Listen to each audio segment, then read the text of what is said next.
In the last episode, we talked about Zeffie, a child, a teenage child, a 16-year-old who met a man online, just an older teenager, and we talked about the boyfriend effect. Well, I'm going to tell you a story today and introduce you to someone who has made a lot of difference in my life.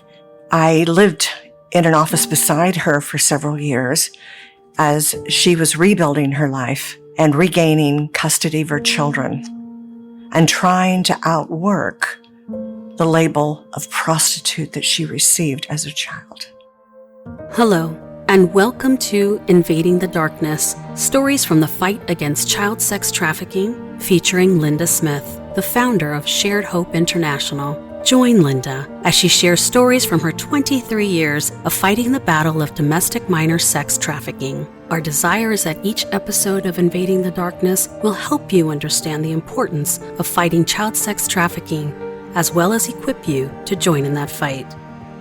You heard about Zeffie and how she as a child was determined to be an adult and to be remanded to adult court because she was just so bad.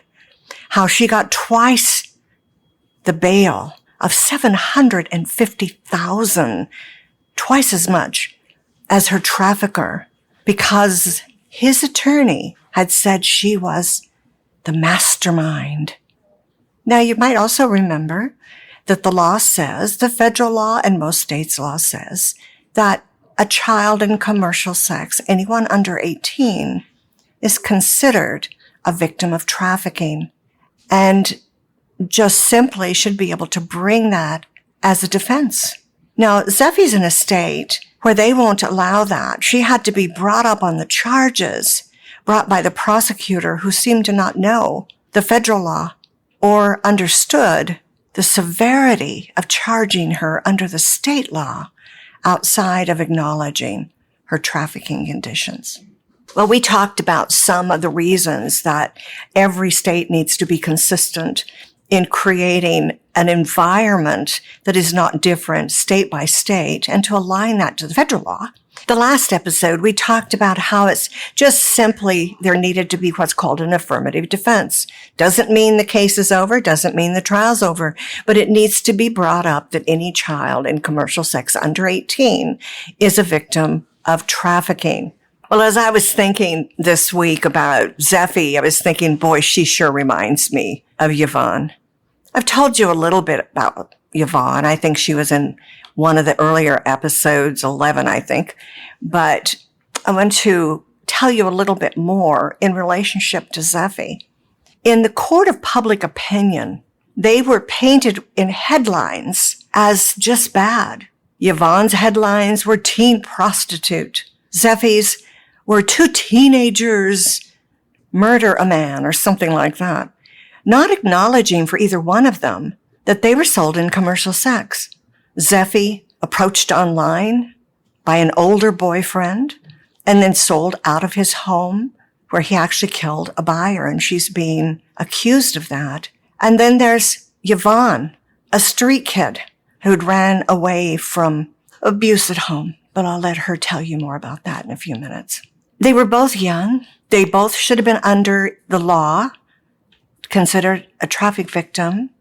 And had they been, especially Zeffie, in another state or another time for Yvonne, they would never have had the path in the courts re-victimize them or threaten them to take away their life as teenagers.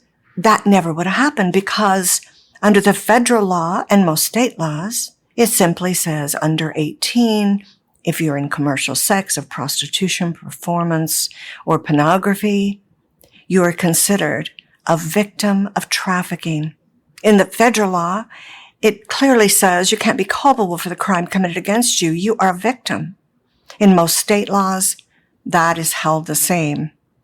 Come to find out in Texas, which has some pretty good laws, so I was surprised at this. They're saying she can't even make that plea because she wasn't a traffic victim.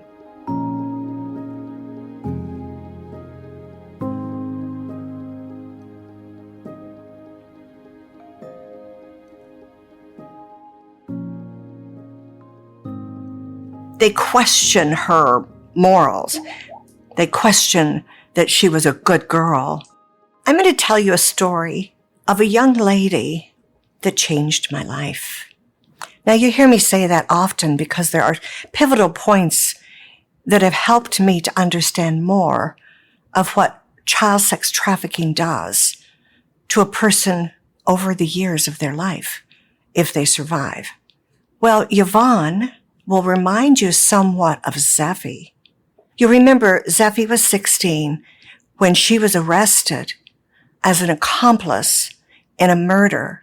Her trafficker murdered a buyer that was there to purchase sex with Zeffie. Well, there's another 16-year-old that I wished the law had changed. To any extent, it would have been better than what happened to her. She was trafficked before the National Trafficking Victims Protection Act was enacted, and children who were sold for sex in America were not considered victims, but criminals, and most all states still arrested the child or the woman, usually young, because that's what men wanted to buy, and the man would walk away or be given a fine or maybe a misdemeanor. Well, she, like Zeffie, was brought into court and treated like an adult because of the paintbrush of public opinion. Now, how could that happen? A prosecutor that had the same opinion, a public defender that thought she was bad and wanted her to plea. But again, we'll go to that later. If a child enters a system that still has a prostitution law, that still calls her or him a prostitute, they are not going to be treated with the compassion that should be given to a victim of a violent crime, as both Zeffie and Yvonne experienced. So today, I'm going to introduce you to Yvonne, and we're going to just talk a little bit about her history. At times, because the stories are difficult for you, they're difficult for me, and they're very difficult for the survivor, I'll tell part of their story if I know them a long time like Yvonne, and then they will tell you some more. My purpose in telling you this story, or Yvonne coming on today, is not just to tell you a horrible story, because obviously she's on today, which means she came together and things are better, and she'll tell you about that. But so you can understand why society and our court systems, our justice systems, still need substantial change. Nearly half of the states still have the child in the criminal law as a prostitute. They haven't removed that label. We have to change that. We can't have what's happening to Zeffie happen in another state. They should consider these children as the victims they are. Maybe it doesn't settle the whole court case, but it needs to be brought up so people will understand what trafficking really looks like, and that these girls aren't just temptress, bad girls, there's some like that, but they are somebody's daughter.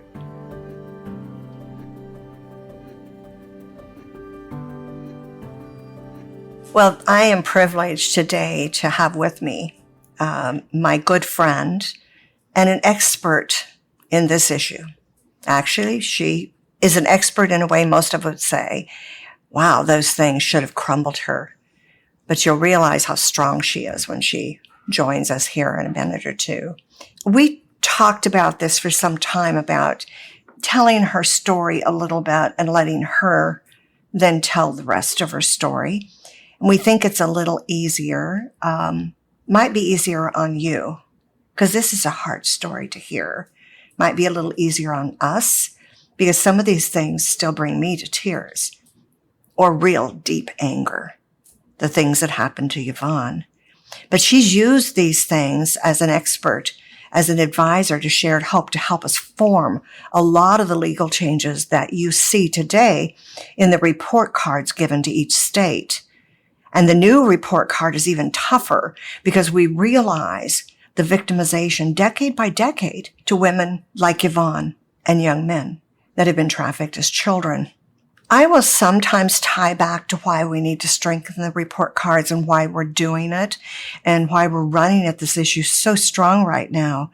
But you're going to start understanding by Zeffie and by Yvonne and other young women and men who will join me in the next few sessions. Well, I met Yvonne when she was referred by a local program who helped street kids get off the street and young people come in and have somewhere to go.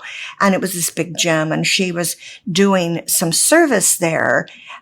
She'd been in prison for several years, but she was doing some service rebuilding her life, and she hadn't had anybody offer to help her before. So this was something new.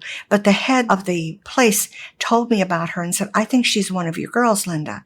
Well, she knows she's not a girl, and I know she's not a girl, but internally, I treat them very special, like they were my child. Well, I listened, we had lunch together, and I knew that this young woman had been a child sex traffic victim and put in jail for the crime committed against her. It makes me chilled, angry, and then determined. But I thought, wow, this might not be able to be unwound. The label of prostitute, the headlines, the plea bargaining had put her down a path that was so hard to get out of that she would have to, with her own strength, we could stand with her, but she'd have to be determined to fight hard to build her life. So she went into a program at Shared Hope. She ended up going into accounting. She was so smart and so good that we decided, and she needed medical insurance. We thought that was a good reason too, to put her in a permanent job. Now, these weren't things that we didn't need to have done, but she still needed to learn for quite a while, and there was a problem. She was a felon.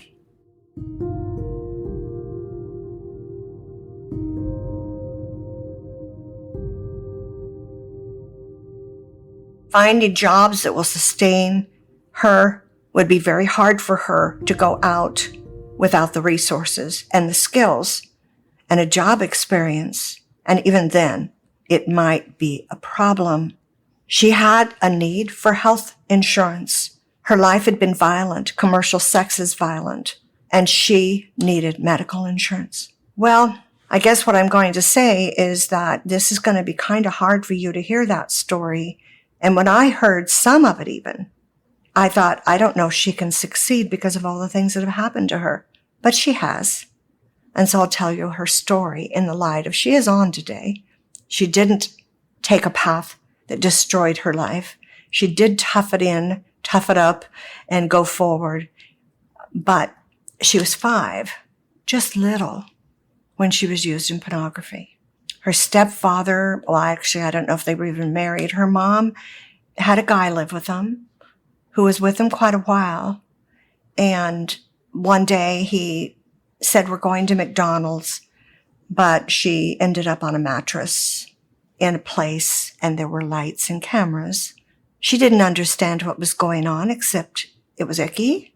And at one point, they brought a little boy there, too. She'd been in foster care because of instability with her mother and her father. But this man was worse than anything that had happened to her. He would beat her. He was violent. It wasn't like a spanking. He'd have her put her hands over her face so nothing would show, the scars, the bruises, the welts wouldn't show. The first time she ran away was 7. They would bring her back. The first time she was raped by her stepfather was 9. Then he brought the first man in the basement. He opened up a business. And then he started bringing who he said was his friends. Well, Yvonne got angrier and angrier.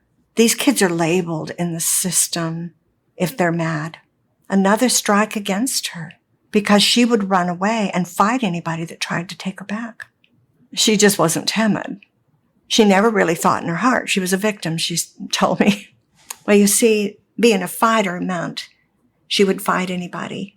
Police, juvenile justice system, anybody, because she wanted out and it was wrong. Well, one day she found out that he was doing stuff to her little sister. And so she went to school and told, and they finally believed her. Well, that was the beginning of her running away and being put in foster homes again. She got addicted with other kids in a foster home, mostly boys, and they gave her drugs. Most of her 12th year, she decided foster care and home, neither one were safe. And the older people on the street were nice to her and better. So she became a street kid, and she'd sleep in abandoned homes. She thought she was doing pretty fine. But then it was her 13th birthday, and she was in a park. She wasn't feeling very good, and she laid down and closed her eyes. But I'm going to let her tell you the rest, because after that, her life really changed.